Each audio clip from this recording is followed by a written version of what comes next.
So, ladies, what do you hope audiences will take away from this incredible movie?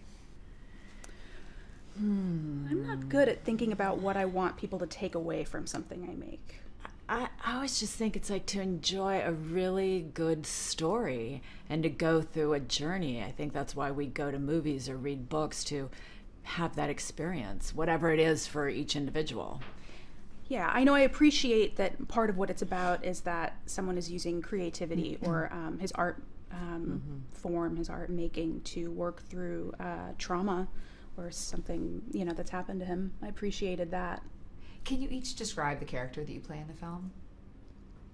I play Roberta, who works in the local hobby shop, takes a shining to Mark, and really likes his work and encourages him not only to try to help himself, but maybe share what he makes with more people, because she thinks it's worth being seen. It's worth sharing. And I am Suzette, a French resistance fighter, which is so much fun, and his favorite actress, of course. Speaking of favorite actresses, you obviously have a very specific relationship with Mr. Zemeckis, but can you both talk about what it's like to work with him? He's lovely and kind and easygoing. Yeah, his sets are very no drama, very easy, very inclusive. Yeah, I find it very easy. Unstressful. Yeah. There's no heightened tension or yeah, which is very nice and appreciated. Yeah. Can you talk about working within the world of Marwen when you were doing the motion capture?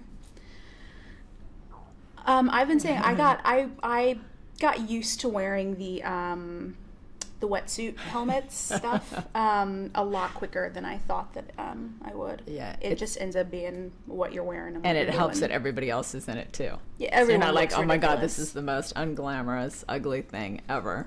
Some of us look a little more ridiculous than others, but you live.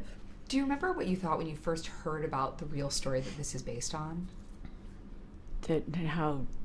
How tragic and sad. It was just awful. I mean, he overcame a lot of it, but that he had to go through that, it was just awful.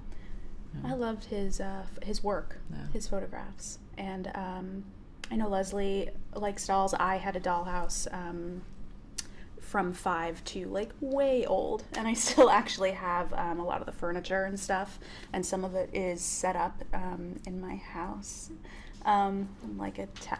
Anyway, so I start to like that kind of stuff, miniatures, playing with not the dolls that he necessarily, the size that he uses, but the miniatures, putting together worlds, making something real from the artificial. I started to emotionally salivate when I saw that kind of stuff. Can you talk about working with Steve Carell? Oh, he's so great. I mean, he really, it's terrible to say in the sense that Steve's a good guy, Steve's talented, he's nice, he's kind, he's easy to work with, but it's really true. I know, it's all that boring, true Yeah, stuff. we wish we had to come up with a good... With all the ways that he was a real douche. Horrible and diva and just, he's wonderful. Yeah.